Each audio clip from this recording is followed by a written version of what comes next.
Noticentro 1, CMI. Buenas noches, bienvenidos a las noticias. Los siguientes son los 3 hechos más importantes de hoy en Colombia. Estados Unidos criticó la estrategia antidrogas del gobierno Petro. Asegura que es necesario retomar la erradicación forzada y expandir la voluntaria. Según el reporte anual sobre estrategias para el control internacional de los narcóticos del Departamento de Estado, los cultivos de coca en Colombia continúan aumentando debido a la falta de desarrollo rural y de seguridad en el país. Agrega este informe que la erradicación de narcocultivos cayó en un 70%. Vamos a hablar más de esta noticia en nuestra emisión nacional a las 9 de la noche. Gustavo Bolívar, recién posesionado director del Departamento de Prosperidad Social, denunció que el 85% de las obras de la entidad están paralizadas por corrupción. Según la denuncia, de 115 intervenciones, 100 están paralizadas y de esas 69 son inviables. Bolívar anunció una depuración en el DPS, una entidad que maneja un presupuesto anual de 10 billones de pesos y sobre la cual está soportada la política social del gobierno Petro. Ampliación de esta noticia en nuestra emisión nacional a las 9 de la noche. Bogotá vivió de nuevo una situación de alerta por un incendio de gran magnitud en el sur de la ciudad, justo frente al patio taller del metro. Esto es en la localidad de Bosa. Una gigantesca nube de humo cubrió casi toda la ciudad. De hecho, se observaba en las localidades de Chapinero y de Usaquén. Ahí, en esas localidades, incluso se percibía el fuerte olor a quemado. Las autoridades confirmaron que fueron 10 las hectáreas consumidas por las llamas. El alcalde de Bogotá dijo que se presentó un deterioro en la calidad del aire, pero descartó declarar la emergencia ambiental. Vamos a hablar más de esta noticia en nuestra emisión nacional a las 9 de la noche. Las siguientes son las noticias más importantes del mundo hoy. Primeros resultados electorales en el supermartes en Estados Unidos. Consejo Electoral confirma 28 de julio como fecha para las elecciones presidenciales en Venezuela. Presidente Maduro llama nazis a periodistas de Deutsche Welle y cierra el canal alemán en Venezuela. Termina sin acuerdo negociación de la tregua entre Israel y Hamás. Miami anuncia medidas especiales para controlar exceso de fiestas durante el receso de primavera. Hoy es día de supermartes en los Estados Unidos, una de las fechas más importantes del proceso electoral en ese país. 16 estados tuvieron elecciones primarias simultáneamente. Ya comenzaron a conocerse los primeros resultados. El comienzo del fin de las primarias presidenciales de este año se desarrolló este martes, cuando el presidente Joe Biden y el exmandatario Donald Trump esperan conseguir una revancha de su contienda del año 2020, 8 meses antes de las elecciones generales de noviembre de este año. En total, este martes se celebraron elecciones primarias en 16 estados. Sin embargo, en Alaska hoy solo votaron los republicanos. Los demócratas lo harán el próximo 6 de abril. Y en Iowa, los demócratas anunciarían los resultados de la votación por correo que se lleva a cabo desde hace varias semanas. Aunque ni Trump ni Biden podrán reclamar el título de candidato presidencial tras este supermartes, matemáticamente sí quedarán rozando la nominación si triunfan, como lo prevén los sondeos. Para la exgobernadora de Carolina del Sur, Nikki Haley, este día marca lo que probablemente sea su última oportunidad de cambiar la carrera y frenar al expresidente Donald Trump para el liderazgo del Partido Republicano. Las elecciones primarias de este 5 de marzo pueden definir también una tendencia más firme en la carrera por la candidatura de cada partido político. Por su parte, las votaciones de esta jornada representan 874 delegados republicanos de los 2.429 que elegirán al nominado en la Convención Nacional del partido en julio. Los demócratas, en tanto, eligen 1.383 delegados de los 3.900 de su Convención Nacional, también prevista para mitad de año. El gobierno del presidente Nicolás Maduro estableció que las elecciones presidenciales se llevarán a cabo en Venezuela el 28 de julio, fecha en la que nació el exmandatario Hugo Chávez y quien precisamente hoy cumple 11 años de fallecido. El presidente del Consejo Nacional Electoral indicó que se aprobó por unanimidad el cronograma de las elecciones tras evaluar y estudiar todas las propuestas entregadas por el legislativo, que abarcaban hasta 27 fechas distintas. Elecciones o elección presidencial del 2024, el día 28 de julio del presente año. Campaña electoral del 4 al 25 de julio. Le borraron el nombre. Aunque está claro que Maduro busca la reelección, aún no se sabe quién será su rival por la oposición, luego de que María Corina Machado ganara las primarias en octubre pasado, pero las autoridades le ratificaran la prohibición para postularse a cargos públicos. Además, hoy la administración del mandatario estadounidense Joe Biden renovó el documento de emergencia nacional con respecto a Venezuela, incluida la erosión de las garantías de derechos humanos por parte del gobierno venezolano, la persecución de los opositores políticos, la reducción de la libertad de prensa, entre otras. Por lo tanto, la Ley Nacional de Emergencias continúa durante un año más. Bueno, pues entre tanto el mandatario venezolano Nicolás Maduro sacó del aire el canal alemán Deutsche Welle, luego de que este emitiera un reportaje sobre la corrupción en ese país. Maduro calificó a la Deutsche Welle de nazi. En Venezuela hay un estado mafioso. Políticos de alto rango participan en el cartel de los soles. Una pieza audiovisual que se hizo viral en redes sociales en la que se aseguraba que Venezuela era el segundo país más corrupto del mundo fue el detonante que llevó al gobierno del vecino país a expulsar al canal Deutsche Welle. Nicolás Maduro contento. El ministro de Comunicación e Información del gobierno acusó al medio de comunicación de difundir contenido que promociona y propaga el odio en contra de la nación. Por su parte, el presidente Nicolás Maduro tildó de nazi a la televisora alemana. Entre ellos un medio nazi de Alemania, DW. La Deutsche Welle. La Deutsche Welle, un medio nazi. DW, nazi. Entonces tiene una campaña diciendo que todos los crímenes que se cometen en el mundo hoy los cometen venezolanos. Y es que no es la primera vez que el gobierno venezolano expulsa la señal de un canal de televisión. La cadena CNN en español también sufrió las mismas consecuencias, al igual que 2 canales privados de Colombia. En otras noticias, 3 astronautas estadounidenses y un cosmonauta ruso se convirtieron en los nuevos huéspedes de la Estación Espacial Internacional.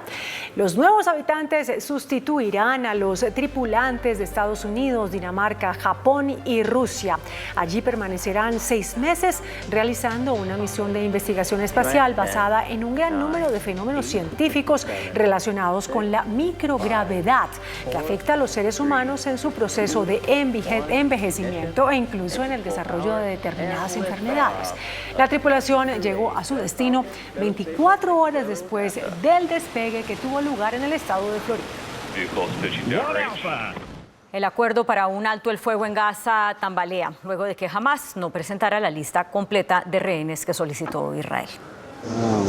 En los últimos 2 días se han llevado a cabo reuniones entre los mediadores de la guerra de Israel y Hamás para lograr un alto al fuego en Gaza, pero a la fecha el posible convenio se ha convertido en un vaivén. En horas de la mañana, los 2 contrincantes habrían llegado a un acuerdo en el que el alto al fuego duraría 40 días, plazo en el que se liberarían rehenes israelíes, entre ellos mujeres y niños y hombres mayores de 60 años, a cambio de la excarcelación de 404 presos palestinos en las cárceles de Israel y la entrada en la franja de al menos 500 camiones de ayuda humanitaria cada día. Pero ante la solicitud del gobierno israelí del listado de rehenes vivos, Hamás no aceptó revelar información, por lo que se cortó el diálogo sobre una tregua. El grupo miliciano también agregó que la seguridad del pueblo no se logrará excepto con un alto al fuego permanente, el fin de la agresión y la retirada del enemigo cada centímetro de la franja de Gaza, por lo que el intercambio de prisioneros palestinos y rehenes israelíes en Gaza solo puede ocurrir después de un alto al fuego. Haití reportó nuevos actos de violencia en la capital, mientras que se sigue sin saber el paradero del primer ministro Ariel Henry. En medio de un toque de queda y un estado de emergencia, los hechos de violencia se han intensificado en diversos puntos de la capital de Haití, Puerto Príncipe, mientras el primer ministro Ariel Henry sigue en paradero desconocido, al tiempo que continúan los anuncios de eventuales ataques de bandas armadas contra instituciones públicas exigiendo la renuncia del primer ministro. No se bataille pour nous chavirer le gouvernement Ariel Henry, n'importe façon. Según las autoridades, en las últimas horas también han aumentado el número de desplazados que huyen de los enfrentamientos entre las bandas criminales y la policía en el centro de la ciudad. El mundo reportó la caída de varias plataformas de Meta, como Facebook e Instagram, este martes. Varias redes sociales, como dijimos, Instagram, Facebook y también Messenger, sufrieron una interrupción del servicio de sus plataformas que finalmente fue superada. El sitio Down Detector, que registra las fallas técnicas en las plataformas digitales, contabilizó hasta 580,000 reportes de problemas entre usuarios de Facebook y hasta 92,000 para el caso de Instagram. En Estados Unidos, en Tennessee, las autoridades reportaron el accidente de una avioneta en una autopista interestatal. 5 pasajeros que iban a bordo de una avioneta murieron cuando la aeronave se estrelló cerca de una autopista interestatal en Nashville, Tennessee. La policía dice que el avión fue aprobado para un aterrizaje de emergencia en el aeropuerto John C. Toon, en el condado de Davidson, después de informar una falla de motor y energía. Sin embargo, el piloto pronto le dijo al control del tráfico aéreo que no alcanzaba a llegar a la pista. Por su parte, la policía está trabajando para conocer de dónde procede el avión monomotor y su destino, mientras que la Junta Nacional de Seguridad en el Transporte y la Administración Federal de Aviación de Estados Unidos investigan la causa del accidente. Ingenieros de China presentaron un prototipo de aeronave que imita el vuelo de las aves. Expertos aeronáuticos chinos presentaron recientemente un tipo de avión que vuela batiendo sus alas y que, según expertos, tiene un gran potencial de aplicación tanto en el ámbito militar como en el civil. El avión, bautizado como Pequeño Halcón, es fruto de un equipo de investigación en aeronáutica de la Universidad Politécnica del Noroeste, situada en Xi'an. El equipo imita el patrón de vuelo de las aves con una serie de diseños optimizados mediante simulaciones de dinámica de fluidos computacional y pruebas en túnel de viento. El Pequeño Halcón puede plegar sus alas al batirlas, plegar solo un ala en vuelo, ajustar la velocidad de batido y también bloquear una posición extendida para planear. El Pequeño Halcón tiene potencial de aplicación en campos como el reconocimiento militar, el monitoreo ecológico y la protección ambiental. CMI presenta Pregunta a Yamil. Muy buenas noches. El Departamento de Estado de los Estados Unidos divulgó hoy su informe anual sobre el control internacional contra el narcotráfico en el mundo. No le fue bien a Colombia. Critica el Departamento de Estado la política antinarcóticos del presidente Petro y urge un regreso a la erradicación forzosa de narcocultivos. En Colombia hay 1.122 municipios y de ellos 1.105 tienen presencia ganadera. El sector ganadero, resulta en consecuencia el más afectado por la increíble extensión del narcotráfico. Nuestro invitado de hoy, en consecuencia, es el presidente de FEGAN, el doctor José Félix Laforí. Doctor Laforí, gracias por aceptar esta invitación. ¿Qué le parece semejante informe tan terrible del Departamento de Estado de los Estados Unidos? Gracias, Yamil, por invitarme. No me sorprende. Cuando el gobierno del presidente Santos firmó el acuerdo con la FARC, Colombia tenía 42.000 hectáreas de coca. Y claro, el acuerdo implicaba que iba a convenir con quienes tenían plantación de coca para que no fuera forzada, sino de manera consensuada y manual. Hoy hay 300.000 hectáreas de coca. Y claro, coca que dicen que si antes habían 2 cosechas, hoy puede tener 3, 4 y hasta 5 cosechas al año. Estamos inundados de coca. ¿Y cuál es la solución? Claro, la solución es la que hay que buscar, porque evidentemente cuando figuras nuestras que el país ha ponderado, como Luis Carlos Galán, cuestionaba el tema del narcotráfico, lo cuestionaba no solo por la ilicitud del hecho, sino por la manera como afectaba el desarrollo democrático, especialmente sus instituciones. Mire el caso de Tuluá, de Segovia. Ayer el informe a propósito de Jamundí. Es que en el país hay más de 400 municipios donde el control territorial lo ejerce el narcotráfico para proteger sus rentas ilícitas. Y ahí está indudablemente y lamentablemente también comprometida la autoridad. ¿De qué manera, doctor Laforí, el narcotráfico está afectando puntualmente a la ganadería en Colombia?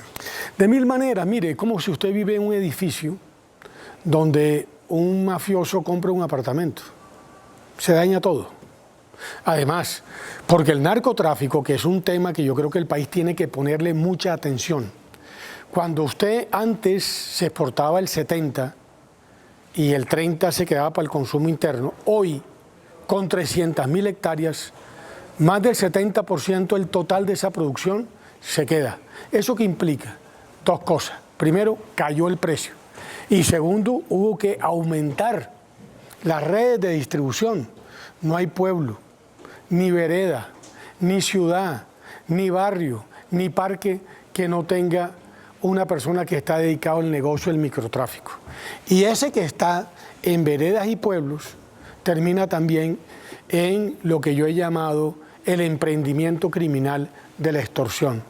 En consecuencia, el país hoy en día reclama una política de seguridad que sea mucho más eficaz para luchar contra ese flagelo, pero al mismo tiempo para rescatar a la autoridad y evitar que ella siga siendo simplemente un instrumento menor de los intereses perversos de los criminales en el territorio. Pero hay una cosa que, con todo respeto, no lo entiendo, doctor Laforí, que es la siguiente.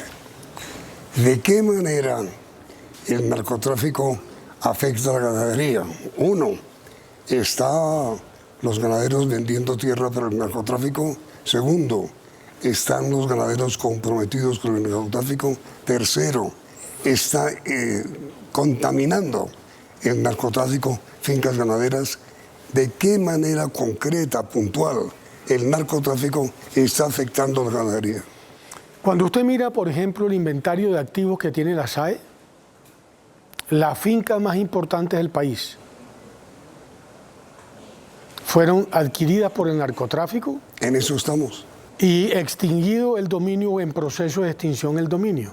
En consecuencia, las buenas fincas están en sus manos. Pero al mismo tiempo... Perdón, ¿el narcotráfico está adquiriendo fincas ganaderas? Claro, porque la necesita para el control territorial. Y los ganaderos están vendiendo sus tierras. La gente vende lo que le compren. Y cuando hay presión armada como la que hubo en los años 90... No, hoy digo. También. Existe Pero eso. claro, hoy en día también hay fincas que se han venido comprando. ¿O usted cree que el suroccidente colombiano, de quien son buena parte de las propiedades rurales? Pero los ganaderos venden su finca de buena manera o por extorsión o por amenazas. Por lo pronto, yo quisiera pensar que de buena manera. Yo te compro, tú me vendes. Y como lo que hay es recursos para poder comprar, cuando el negocio tiene el tamaño que tiene. En consecuencia, me parece que sigue ese proceso. Pero al margen de eso, los ganaderos necesitamos es autoridad. Necesitamos es que las autoridades en el territorio, fuerza pública, la Procuraduría, los jueces, los fiscales, actúen en defensa del ciudadano y indefenso para que esas instituciones puedan garantizarle la vida y sus bienes. Pero cuando usted tiene un factor externo que fuera de comprar tierras, eventualmente quienes están en el negocio del microtráfico terminan en el negocio de la extorsión, empieza a afectarse considerablemente el tema. ¿Hace cuántos años usted recuerda los paros armados en Córdoba? ¿Hace cuánto usted registra en este noticiero paros como consecuencia del control territorial que ejercen determinados grupos? Lo que pasa es que una cosa era años atrás y otra cosa es lo que está viviendo el país hoy.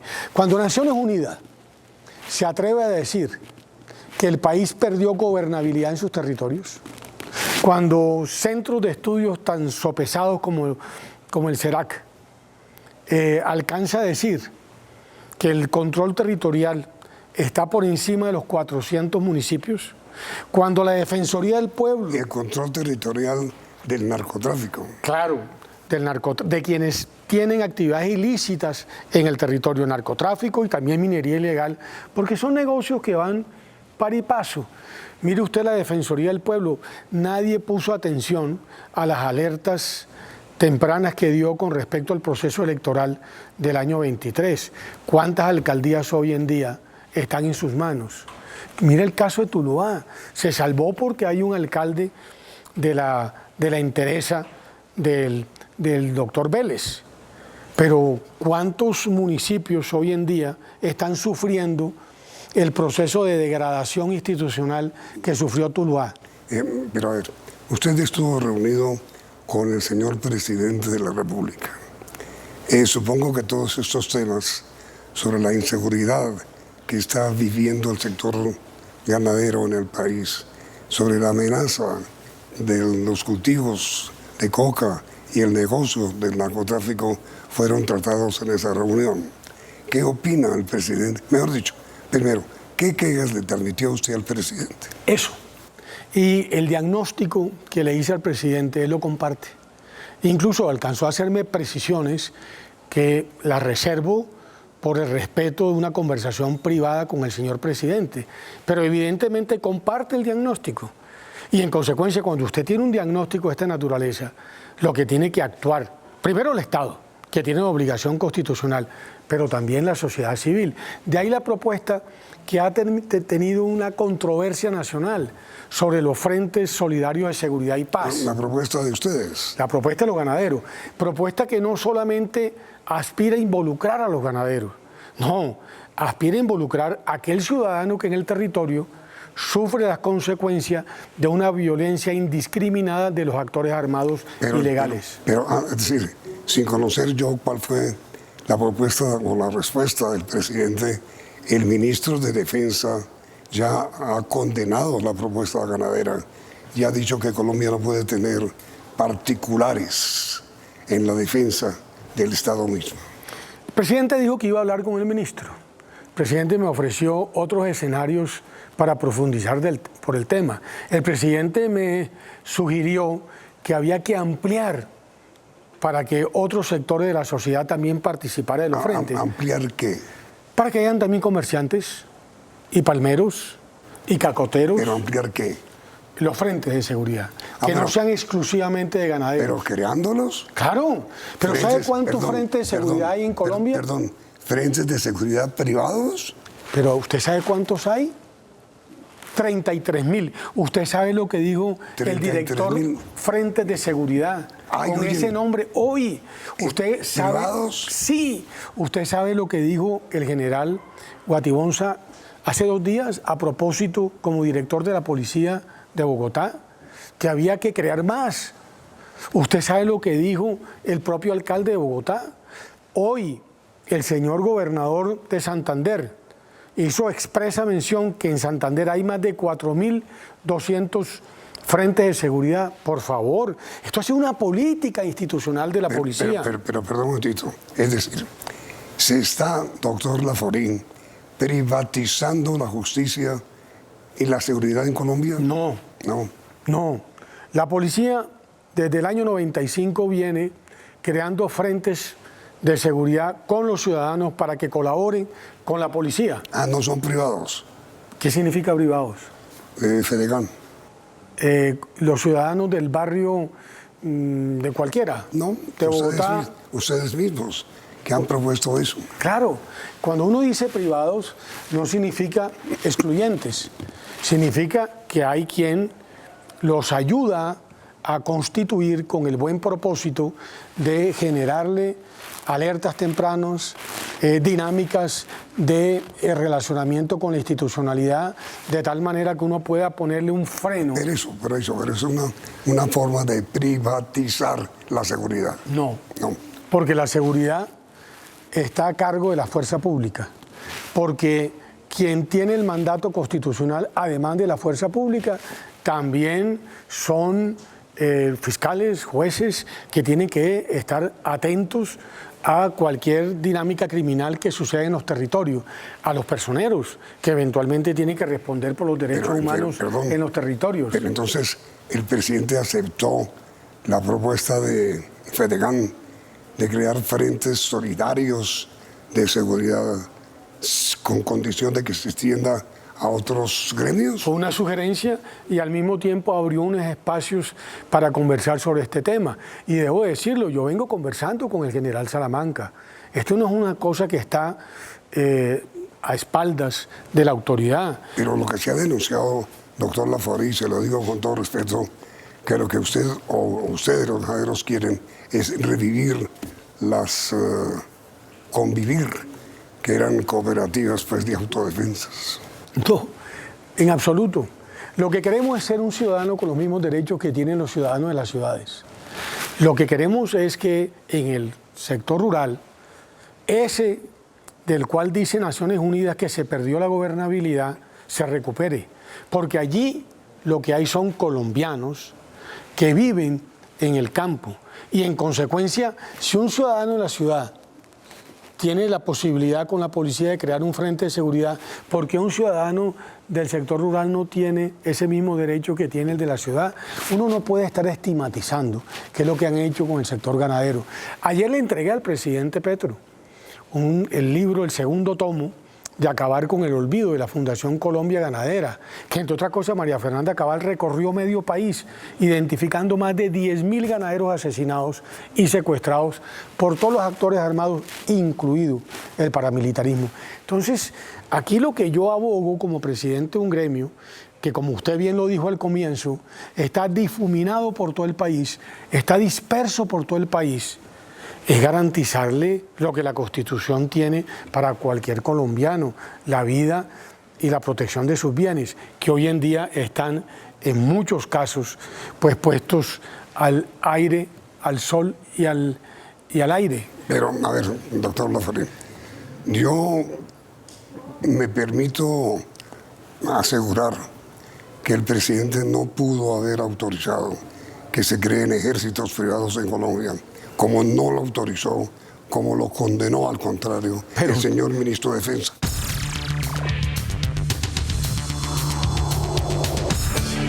Entonces, doctor Laforí, la conclusión básica de la entrevista suya con el presidente Petro, ¿cuál es? A ver, primero, nada de crear ejércitos. Privados.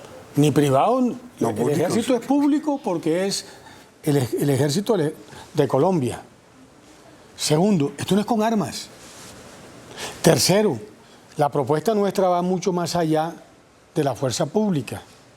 Lo que hemos pretendido es tener una interrelación con las autoridades en el territorio, aquellas que tienen una obligación constitucional de proteger la vida y los bienes de los ciudadanos. Por ejemplo, ¿cuáles? Fiscales, jueces, personeros, alcaldes, inspectores, también policías y soldados.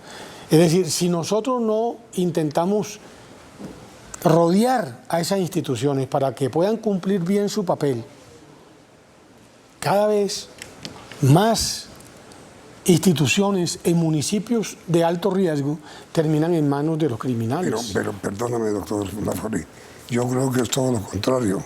No ustedes rodeando a jueces, policías, fiscales, sino jueces, policías, fiscales rodeándolos a ustedes. Me gusta también la fórmula, pero por ejemplo, mire, yo le digo a los ganaderos, no deje para el día que le roben el ganado saber quién es el inspector de la vereda. No deje para cuando los hechos se le consoliden en contra suyo, de ir a donde un juez y conocer al juez. Vaya donde el alcalde, conózcalo. Pase por la inspección de policía y salúdelos. Tenga una relación de proximidad y de afecto. Ese funcionario, además de cumplir la ley, porque la tiene que cumplir, la va a cumplir de una manera mucho más ágil. Pero mire, doctor Laforí, los diarios escritos, privados, han escrito cantidad de artículos contra usted y contra Fedegan, en el sentido de que están jugando con candela, como tituló su columna El Espectador a la doctora Cristina de la Torre. Y en todas partes su propuesta de seguridad privada está siendo confundida, según usted, con renacimiento de convivir. No, nunca he visto a la doctora Cristina de la Torre condenando los desafueros y las extralimitaciones, por ejemplo, de la Guardia Indígena, cuando agreden con machete al ejército de Colombia. Hace poco hubo una sonada.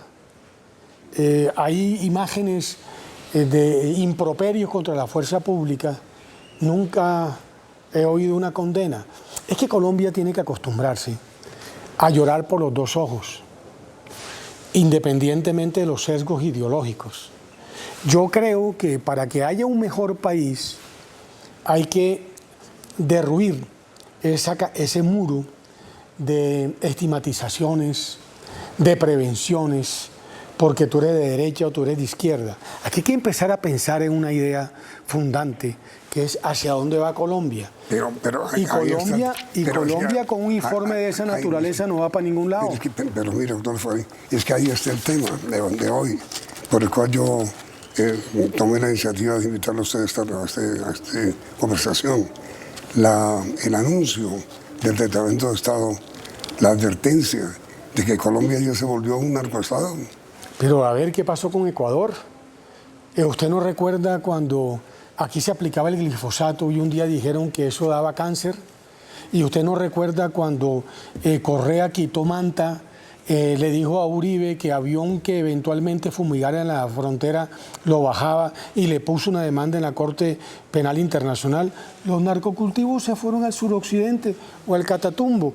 Mire usted la tragedia de esos pueblos: confinamiento, desplazamiento, sometimiento, sobre todo de comunidades muy vulnerables, como las que hay en el Chocó, como las que hay en el Cauca o en Nariño. El país, ¿cuándo se va a dar cuenta de eso, de esa terrible historia? Tenemos millones de desplazados hoy en Colombia. Sí. Pero millones. Sí, sí.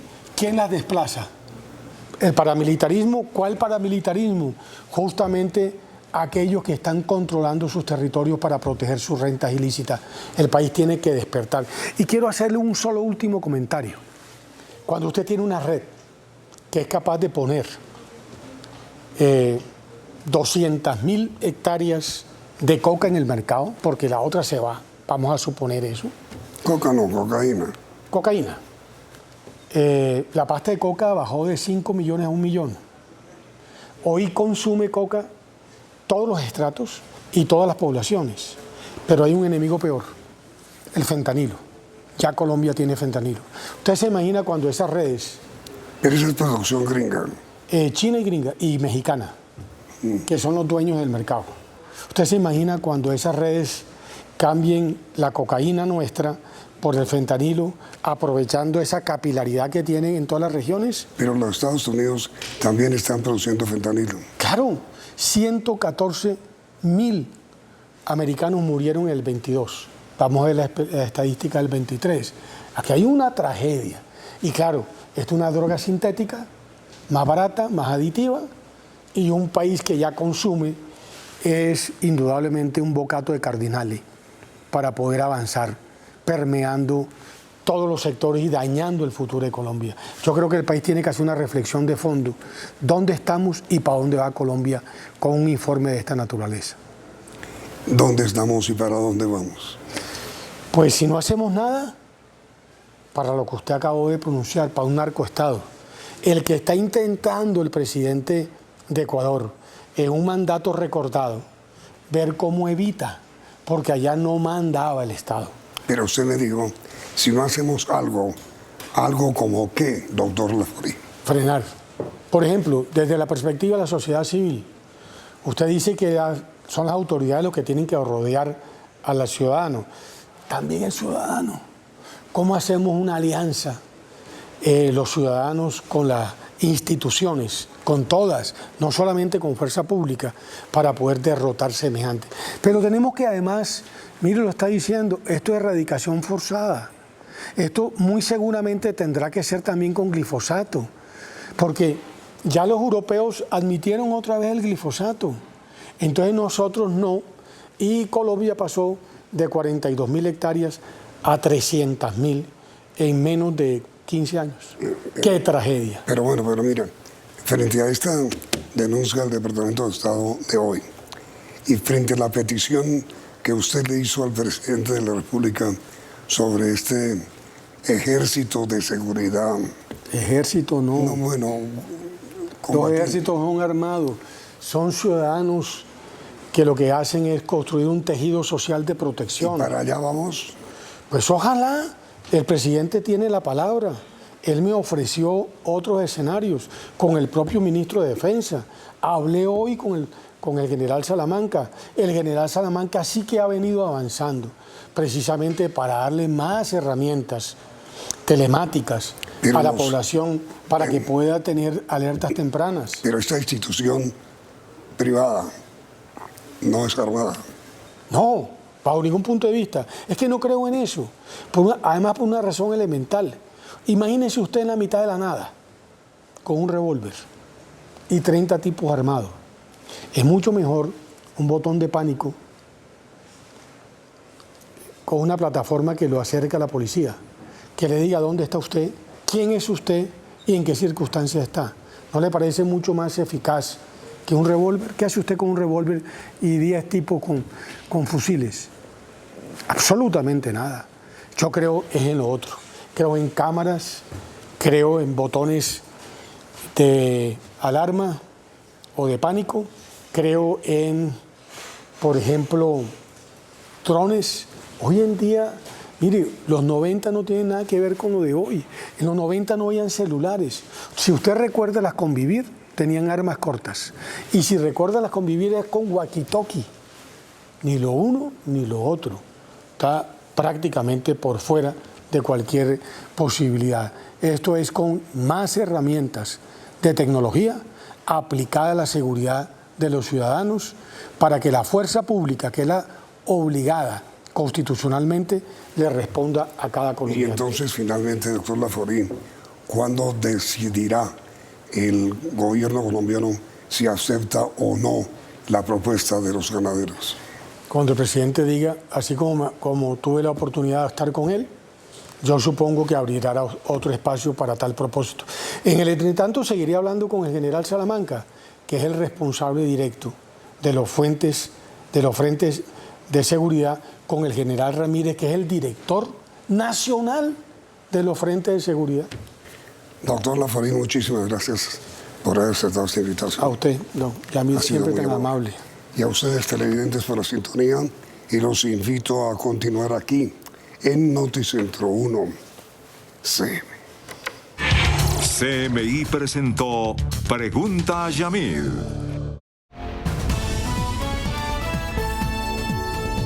Noticentro 1 CMI. Estados Unidos critica a Colombia por crecimiento de coca y pide volver a erradicación de cultivos. Departamento de Estado revela que erradicación cayó 70%. Sala antidrogas de Estados Unidos llegó a reunirse con el presidente Petro. Debate sobre energía en la costa atlántica. Ministro de Minas admite crisis. En junio arranca entrega de bonos pensionales a mayores de 80 años. Gustavo Bolívar asume como director de Prosperidad Social y anuncia combate a corrupción. Controlado gigantesco incendio en Bogotá. Crece lío de pasaportes. Hay un plan contra Gustavo Petro, dice ELN. Aumentan 43% los conflictos sociales en el país. Iniciamos nuestra segunda hora de noticias. Estados Unidos criticó la estrategia antidrogas del gobierno de Gustavo Petro. Aseguró que es necesario no solo retomar la erradicación forzada, sino también expandir la voluntaria. Asimismo, señaló que es necesario reforzar la seguridad y el desarrollo rural. El Departamento de Estado, en su reporte anual sobre estrategias para el control internacional de los narcóticos, señala que el cultivo de coca en Colombia continúa aumentando debido a la falta de desarrollo rural y seguridad en el país, y advierte: Para prevenir un crecimiento adicional del cultivo de coca, Colombia necesitará expandir dramáticamente la seguridad y el desarrollo rural, mientras continúa con la erradicación forzada, amplía la erradicación voluntaria y aumenta las operaciones de interdicción de cocaína. El informe del gobierno estadounidense también revela una caída del 70% en la erradicación manual y advierte que los cultivos van en franco aumento. El presidente colombiano Gustavo Petro le restó énfasis a la erradicación forzosa y algunos miembros de su administración la describieron como una táctica ineficiente, con poca utilidad a largo plazo y efectos secundarios negativos. El Departamento de Estado también señala que no está claro el origen de los fondos para financiar la nueva política de drogas del presidente Petro, lanzada en septiembre de 2023. El gobierno colombiano estima que la política costará $5.200 millones provenientes de diferentes agencias, pero esto no sería dinero nuevo.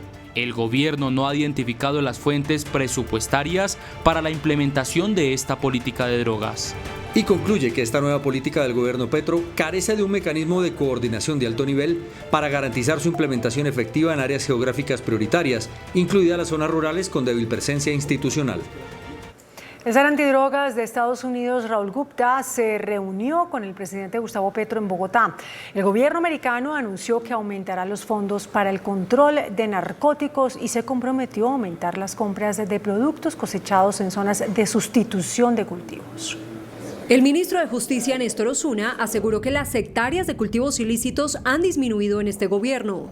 Una vez que se lanzó la política de drogas, la cifra medida por nuestra Policía Nacional, la cifra de hectáreas de coca ha comenzado a descender, es decir que sabemos que tanto por la acción de nuestra política de drogas como por otras situaciones de mercado,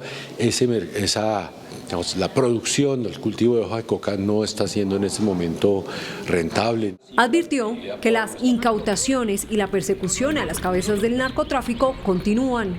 La estrategia policiva de persecución judicial continúa y en eso también hay colaboración de los Estados Unidos. Hoy, el gobierno nacional, en cabeza del presidente Gustavo Petro, se reunió con Raúl Gupta, el director de la política para el control de las drogas de la Casa Blanca. Algo que me pareció muy significativo de la reunión de hoy es la manifestación de la disposición de ánimo del gobierno de los Estados Unidos a colaborar con Colombia en la importación de todos aquellos productos que puedan ser fruto de la sustitución de actividades ilícitas por lícitas. Específicamente se mencionó camarón, chocolate. En lo corrido del gobierno Petro se han erradicado cerca de 9.000 hectáreas. En diciembre y en enero no hay reporte de erradicación y los avances en la sustitución de cultivos son mínimos, tanto que hay alerta de paros cocaleros en diferentes regiones del país. A esta hora avanza un debate sobre el alto costo de las tarifas de energía en la costa atlántica. Gerardo Aristizábal, buenas noches. Detalles de lo que acontece en la plenaria del Senado. Pues justo en este momento acaba de concluir el debate sobre las tarifas de energía eléctrica en el Senado de la República. Los senadores citantes, la mayoría de la bancada costeña, se han quejado de las pérdidas técnicas que les son trasladadas a las tarifas que deben pagar en la región Caribe. Manifiestan que allí la gente o come o paga el servicio de energía. Traer varios recibos de energía de estratos 1 y 2 de varias ciudades de la costa y recibos de energía de apartamentos de estrato 6 en Bogotá eran iguales. El 1 y 2 en la región Caribe paga lo mismo que el 6 en Bogotá. Vamos a reconocerle las pérdidas a los usuarios cuando se corta la luz, cuando hay intermitencias, cuando se le queman las neveras, cuando se le queman los televisores, cuando se dañan los computadores de la gente más pobre del país. Lo que también tenemos que decir es que no hemos mejorado en absolutamente nada y que por el contrario estamos en el peor momento de la historia reciente de este problema. Nos hemos sentido como la pera de boxeo en los últimos meses. El golpe de los Juegos Panamericanos, el golpe de la concesión de la ruta al mar, el golpe de las tarifas.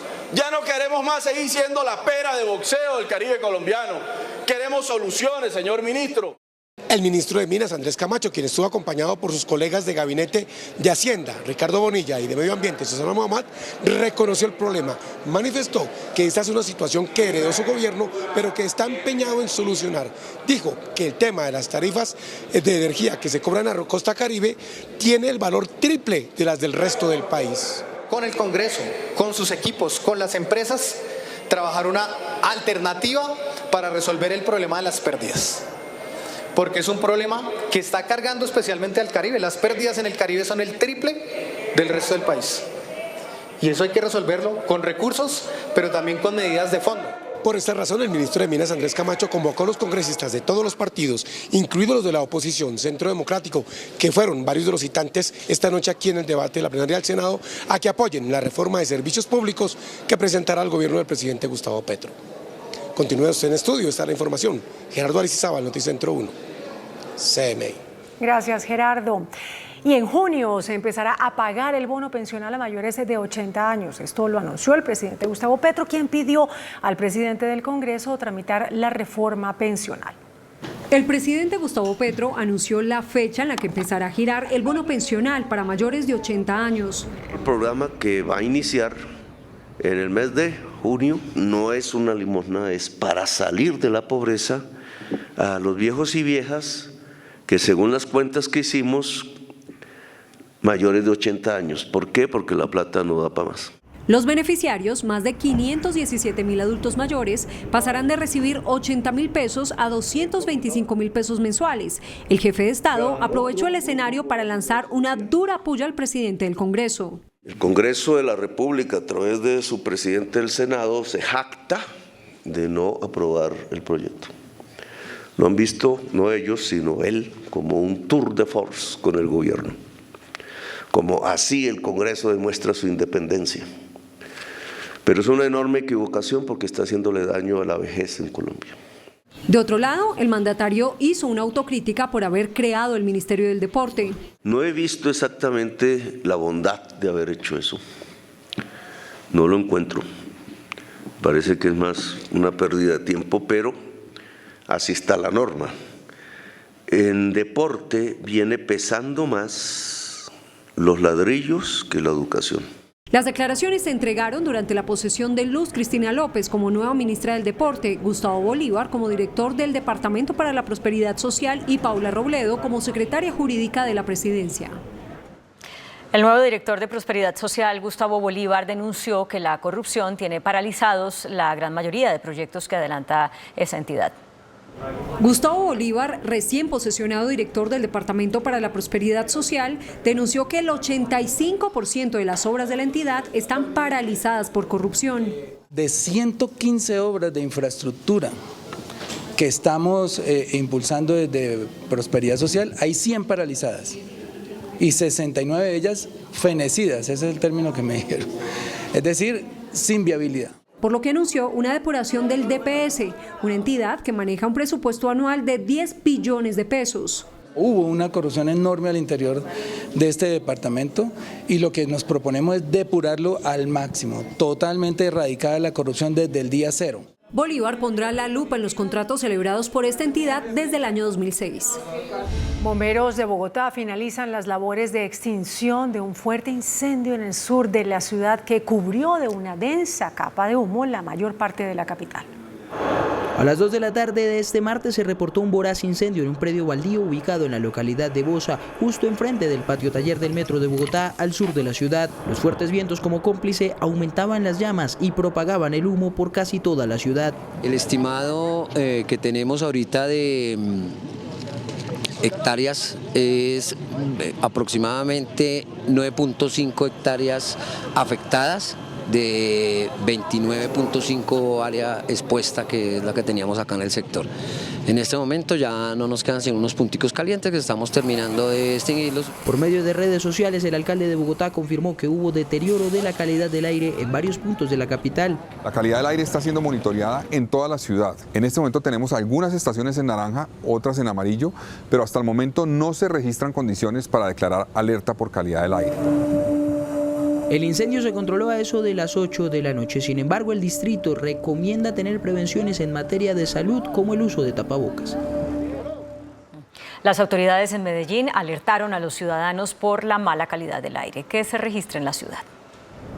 Una inusual bruma cubrió hoy el cielo de Medellín y su valle de Aburrá. Expertos explican por qué la ciudad está atravesando por un episodio de mala calidad del aire. Todas las situaciones inciden, tanto lo que emitimos acá en el valle de Aburrá como lo que nos puede llegar, por ejemplo, por los incendios que se pueden presentar en el Meta o en la Amazonía. Las 19 estaciones que miden la calidad del aire se encuentran en color naranja. Según el área metropolitana, es dañina para grupos sensibles y de llegar a empeorar, la ciudad pasaría a un nivel de alerta. Eso significa que estamos bajo un riesgo o un posible daño en nuestra salud, sobre todo para grupos sensibles como son mujeres en embarazo, niños, niñas, adolescentes e incluso personas de la tercera edad.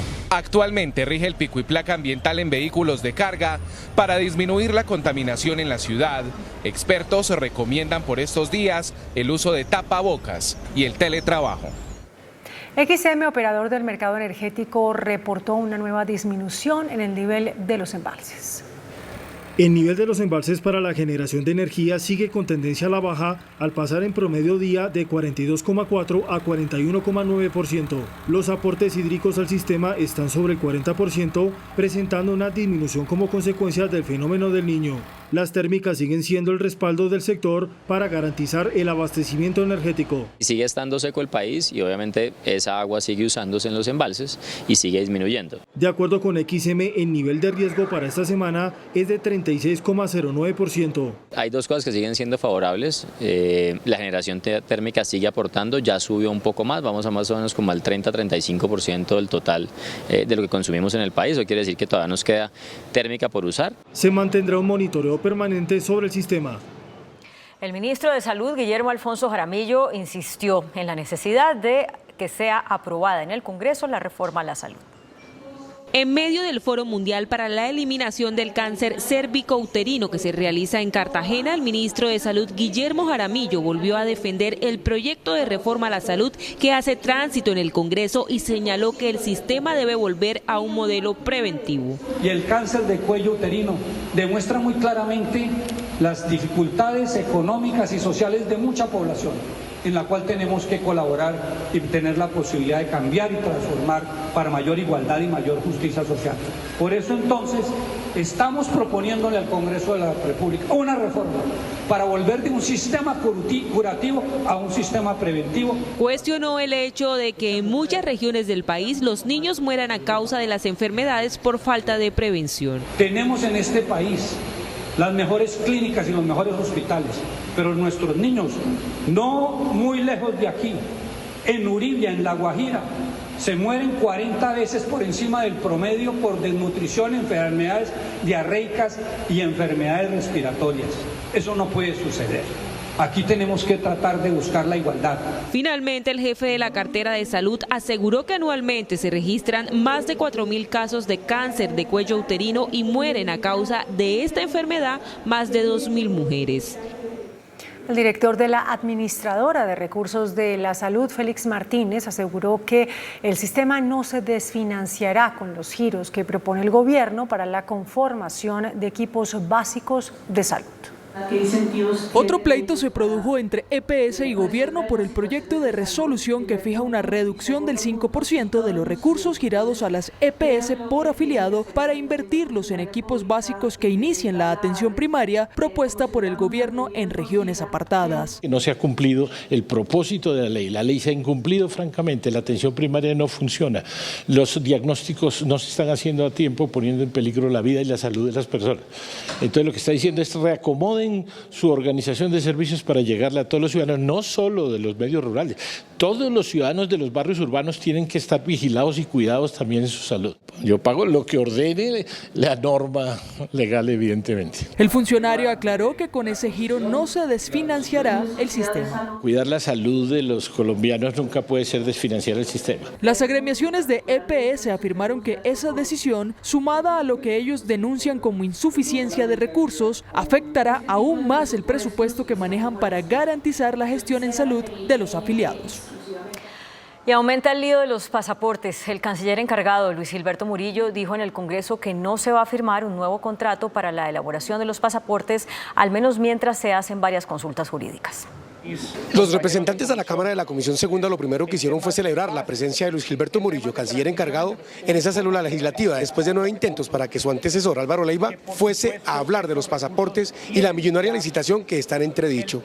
Y ojalá también se prolongara su permanencia en la Cancillería para que pudiese resolver la falta de respeto que ha tenido la Cancillería con esta comisión. Sin embargo, cuestionaron el hecho de que las resoluciones expedidas por el secretario general, José Antonio Salazar, en su momento, y que ya no sigue más en la Cancillería, tienen validez jurídico para los congresistas.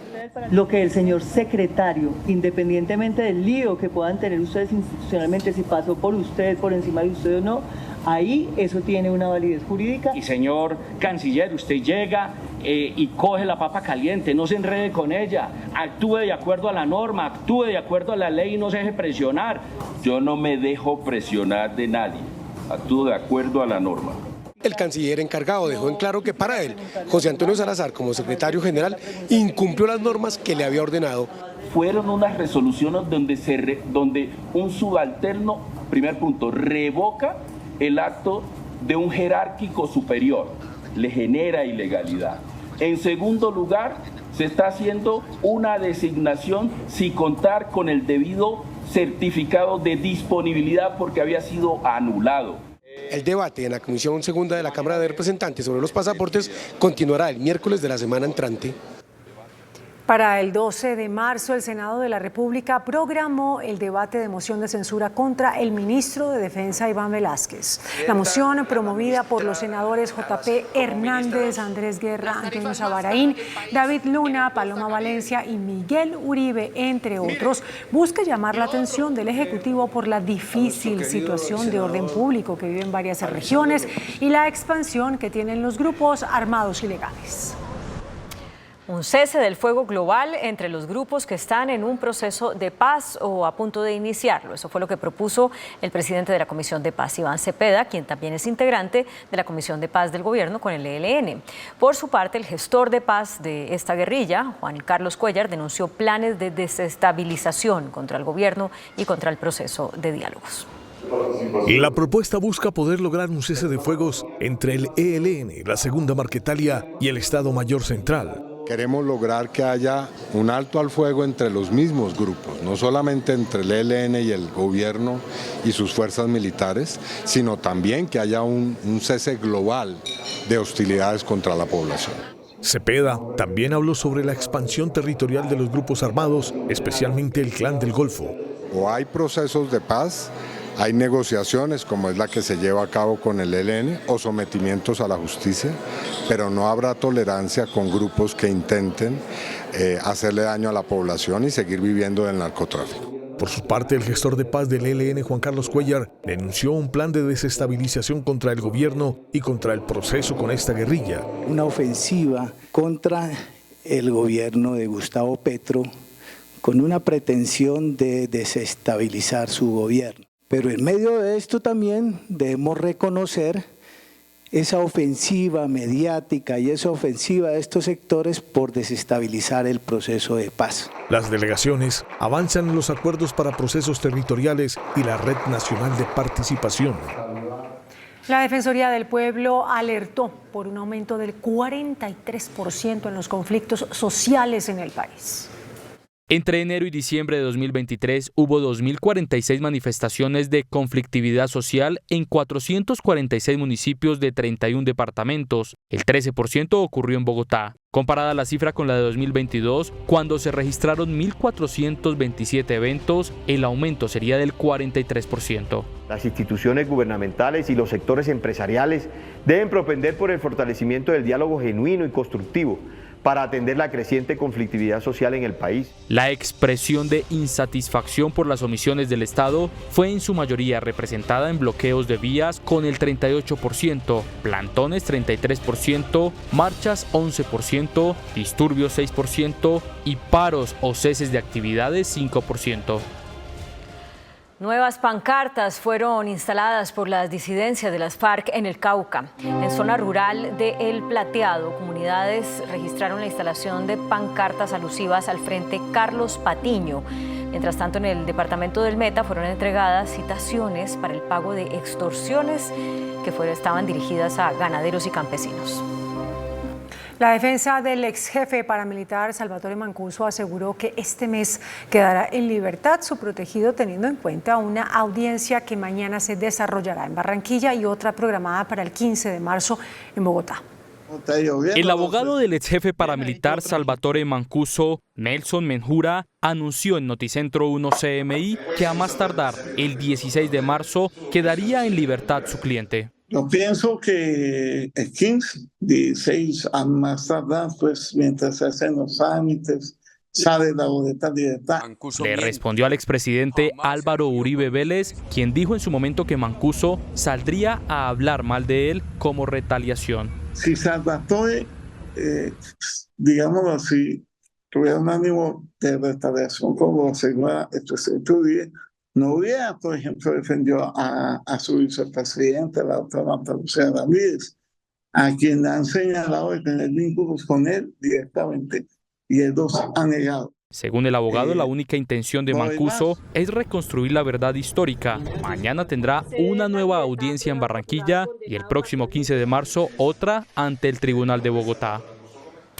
El alcalde del municipio Santa Bárbara de Pinto, en el sur del Magdalena, Enier Alfonso Garizá Osorio, fue atacado a tiros por un comando armado que irrumpió en un sitio en el que se socializaba un proyecto con la comunidad.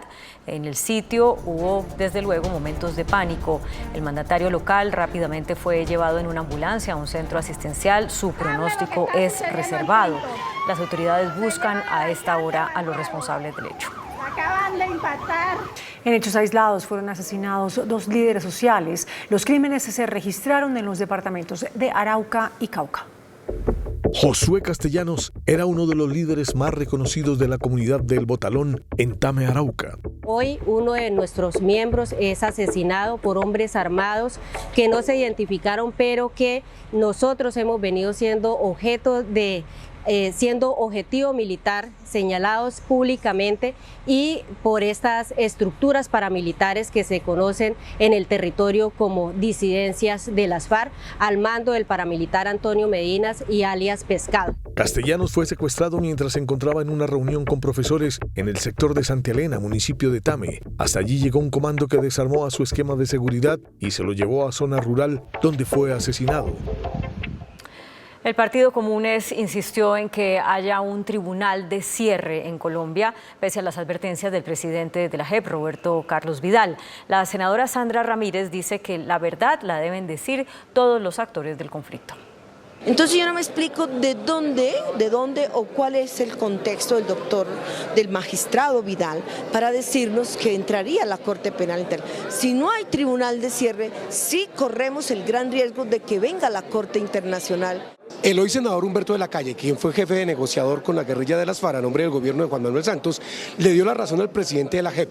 Y la postura de las FARC para mí es insostenible, porque lo que llaman un tribunal de cierre, que genera, dijéramos, una especie de ley de punto final, como lo dice el doctor Vidal, tiene riesgos ante la justicia internacional y es una solución que se ha ensayado en países como en el Cono Sur y se cayeron. Dice de la Calle que a los miembros del entonces secretariado de las FARC les asiste algo de razón en cuanto a sus críticas a la JEP, pero que tribunales de cierre no pueden ser bien vistos en el mundo, que ya fracasaron en Argentina y en Chile. La Jurisdicción Especial para la Paz culminó 4 días de audiencias en las que se escuchó a familias de víctimas de los falsos positivos en Antioquia.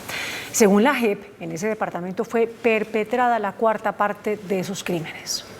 De los 6.402 asesinatos de civiles presentados como bajas en combate que han sido documentados por la JEP entre los años 2002 y 2008, la mayoría ocurrieron en Antioquia. Y sabemos que en Antioquia el pico de los hechos fue en el 2006, 2005-2006, y que hay 1.600 por lo menos asesinatos.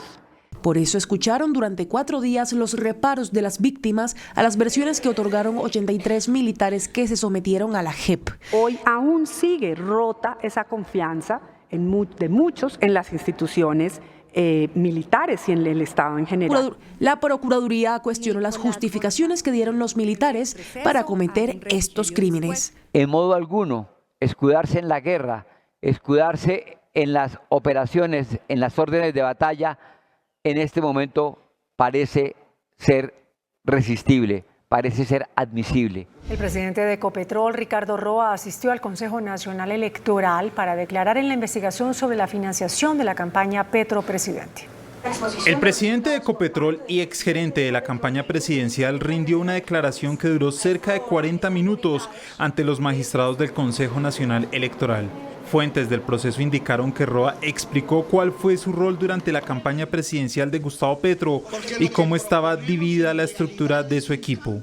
El tribunal está indagando si hubo alguna violación de los topes electorales y si los gastos fueron debidamente reportados. Esto luego de que se conociera el caso de Nicolás Petro, señalado de lavar dinero, y una denuncia sobre el uso de vuelos sin reportar. Adicionalmente, hoy también se conoció una nueva denuncia que apunta que el sindicato del abuso habría entregado supuestamente 600 millones de pesos sin reportar a dicha campaña presidencial. El Ministerio del Transporte prorrogará el contrato de concesión del aeropuerto Alfonso Bonilla Aragón, que presta servicios a Cali. La prórroga, pese a los incumplimientos de la concesión, asegura el ministro William Camargo, garantizará la operación y mantenimiento de la terminal aérea con ayuda del gobierno. Añadió que se mejorarán las condiciones para la cumbre ambiental, la COP16, que se realizará en Cali. El Consejo de Estado negó una tutela que presentó el abogado del expresidente Álvaro Uribe, Diego Cadena, con la que buscaba tumbar una sanción disciplinaria impuesta en su contra. Cadena fue sancionado con suspensión durante 34 meses y multa de 10 salarios mínimos por presuntamente haber sobornado al paramilitar Carlos Enrique Vélez para que declarara en contra del senador Iván Cepeda. La Contraloría General encontró irregularidades por 52.528 millones de pesos en la ejecución presupuestal del Ministerio de Minas entre los años 2017 y 2021 relacionada con subsidios. Según la Contraloría, la mayor irregularidad, por 43.500 millones de pesos, vino por omisiones del Ministerio, que no verificó que empresas comercializadoras de gas le cobraran a sus usuarios la llamada contribución por solidaridad. En video quedó registrado cómo lanzan ayudas a prisioneros en cárceles del departamento de Caldas. Alias El Cebollero, líder criminal que está privado de la libertad, sería el auspiciador de estos hechos. Trasladar periódicamente al cabecilla de los cebolleros fue la decisión del IMPEC luego de conocerse el siguiente video, donde se ve a presuntos integrantes de la banda que lidera este sujeto lanzando celulares y otros elementos a la cárcel donde está privado de la libertad en el departamento de Caldas. Con esos equipos tecnológicos que lanzaban hacia la cárcel, era con los que alias Cebollero extorsionaba y realizaba videos como este. Voy a matar al funcionario un funcionario del INPE, bien llamado Sebastián López, y al capitán López Sepúlveda Juan Ramiro. El director del SENA, Jorge Londoño, defendió ante el Congreso el manejo de más de $1 billón para la organización del sistema educativo. En la Comisión Séptima de la Cámara fue escuchado el director del SENA, quien explicó cómo será la modernización de la entidad, luego de que se suspendiera un multimillonario contrato el año pasado para la renovación de los sistemas de aprendizaje. Estamos en ese proceso de destercerizar todos los procesos que se dan al interior del SENA y las TICs pues son un ámbito muy importante. El director defendió el manejo de más de $1 billón para implementar el programa. Se está hablando en la primera licitación de alrededor de $1.100.000 millones en donde vamos a ahorrar para el SENA alrededor de unos 300 mil millones. La vamos a hacer internamente con la capacidad del SENA, con las personas del SENA. Londoño se comprometió con los parlamentarios a garantizar la transparencia en la modernización de la entidad. La Procuraduría realizó una inspección a las oficinas de la Agencia Nacional de Tierras para recaudar pruebas ante denuncias sobre posibles sobrecostos en la adquisición de predios. Según denuncias, habría sobrecostos en las tierras que adquirió el exdirector de la agencia, Gerardo Vega, para la reforma agraria. Según las denuncias, habría irregularidades en los avalúos catastrales. Nueva balacera en Bogotá, esta vez en el barrio El Carmen del sur de la ciudad, en medio de un intento de sicariato. 4 personas resultaron heridas, entre ellas 3 menores de edad. Un intento de sicariato en la localidad de Tunjuelito, en Bogotá, perpetrado por 2 sujetos que se movilizaban en moto, dejó como saldo negativo a 3 menores de edad heridos, así como a un hombre. Tenemos una persona adulta sobre la cual se ejerció la acción directa y tenemos 3 menores de edad, los cuales sufrieron de unas lesiones en sus extremidades inferiores. Autoridades adelantaron un plan candado que permitió la ubicación de la motocicleta en la que se desplazaban los presuntos sicarios. Asimismo, se está tratando de generar la identificación de uno de los presuntos responsables de este hecho. Los menores de 3, 10 y 17 años de edad fueron trasladados junto con su padre, que recibió un disparo en la cara, al hospital de Meissen. Una prestigiosa compañía mundial de hamburguesas cerró temporalmente su sede en Envigado, en Antioquia, tras conocerse un video que dejó en evidencia cómo un hombre se bañó en un tanque de agua de la compañía. Tras la denuncia, la empresa informó que el tanque es de reserva de agua, que no ha sido utilizado recientemente y que se usa únicamente en casos de ausencia del servicio. Tras el incidente, se anunció el cierre temporal del establecimiento mientras se hace la limpieza del tanque manipulado. Andrés Castro, excontralor de Bogotá, obtuvo un puntaje casi perfecto en la entrevista que realizó el Consejo para el cargo de personero de la capital. Así las cosas, y sumado el puntaje que obtuvo en el examen realizado por la Universidad de Pamplona, Andrés Castro se hace inalcanzable por el resto de candidatos y todo apunta que será el nuevo personero de Bogotá, y de ser elegido, la posesión del funcionario será el 10 de marzo. Los estados de Carolina del Norte, Virginia y Vermont comenzaron a difundir los primeros resultados de la jornada electoral conocida como el Supermartes en Estados Unidos. Este martes se desarrollaron las elecciones primarias en 16 estados. Sin embargo, en Alaska hoy solo votaron los republicanos. Los demócratas lo harán el próximo 6 de abril. Y en Iowa, los demócratas anunciaron los resultados de la votación por correo que se lleva a cabo desde hace varias semanas. Según los primeros resultados, por la parte republicana, Donald Trump va ganando en Carolina del Norte, Virginia, Maine, Texas y Vermont, mientras que por el lado demócrata, Joe Biden gana en estos estados y en los caucus de Iowa. Por su parte, Arkansas, California, Colorado, entre otros estados, aún no inician el conteo de los votos. Ahora bien, la exgobernadora de Carolina del Sur, Nikki Haley, este martes marcó lo que probablemente fue su última oportunidad de cambiar la carrera y frenar al expresidente Donald Trump. Esta jornada electoral primaria también funciona para que los candidatos elegidos presten atención a sus márgenes en contiendas claves para evaluar dónde concentrarse antes de noviembre. Elecciones en Venezuela se llevarán a cabo el 28 de julio. 2 días de negociaciones y aún no se logra tregua en Gaza. Caída de redes sociales a nivel global. Noticias del mundo en Noticentro 1 CMI.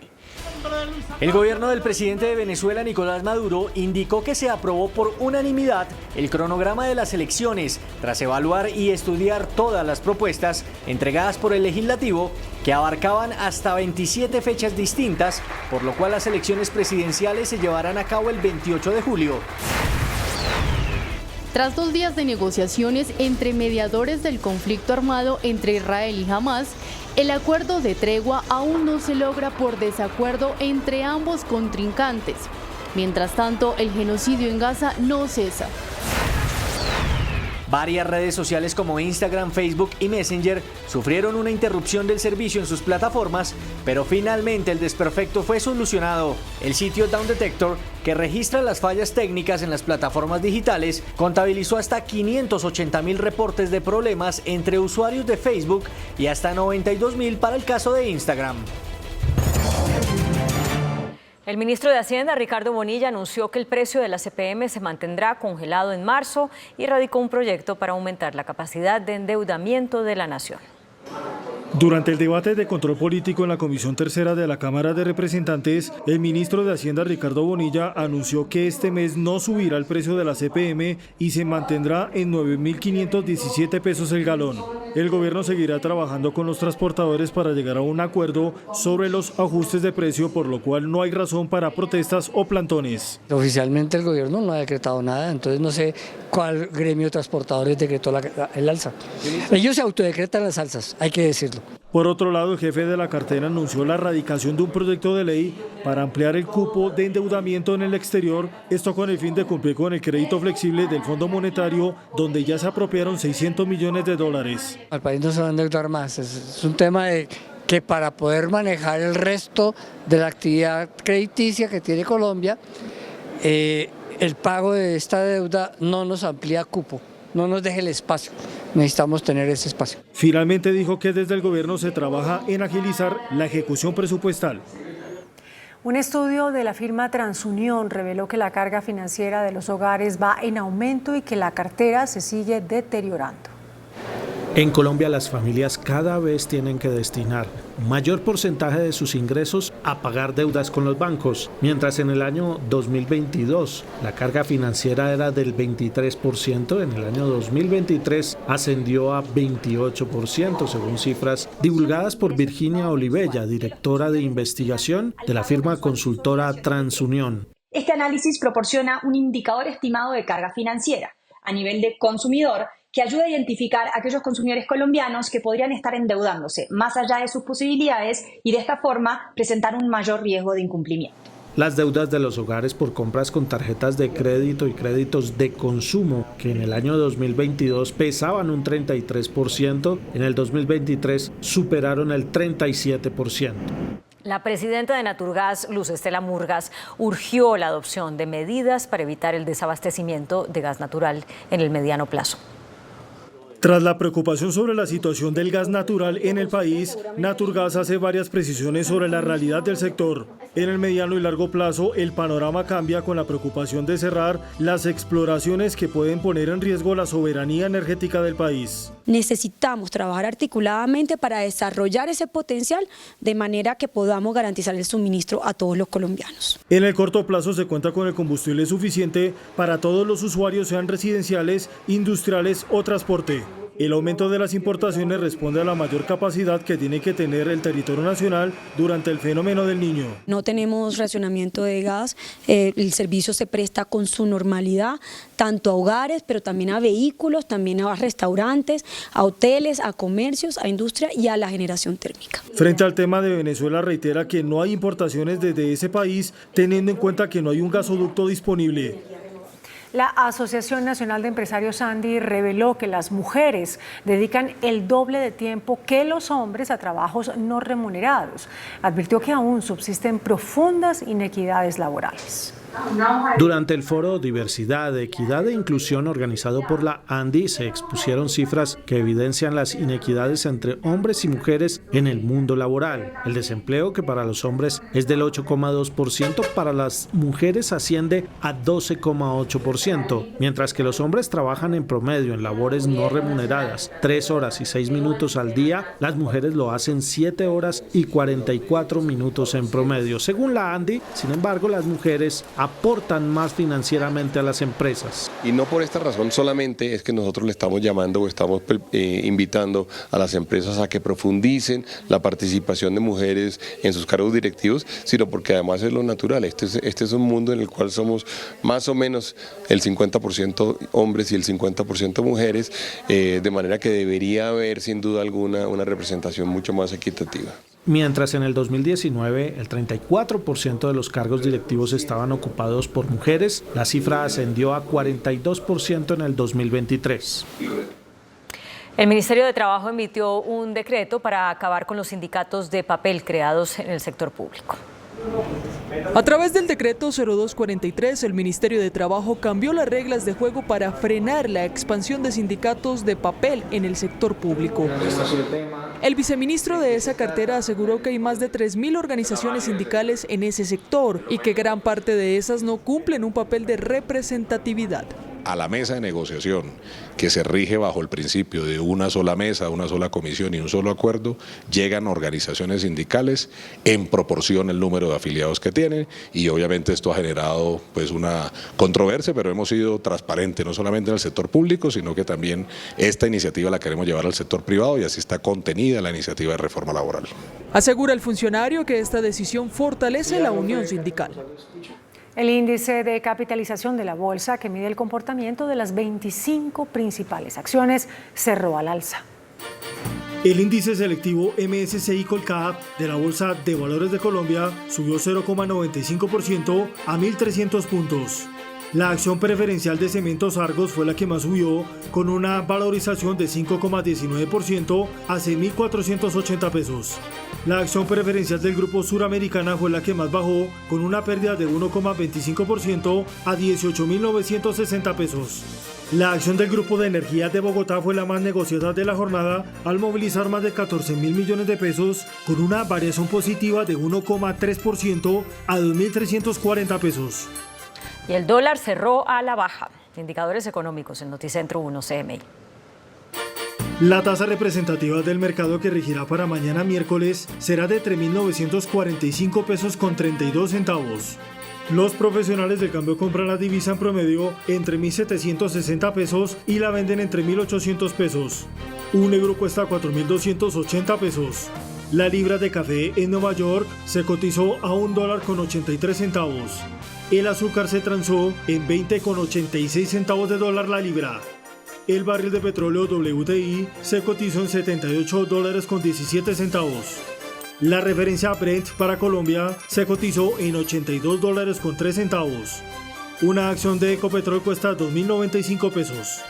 Hasta aquí Noticentro 1 CMI.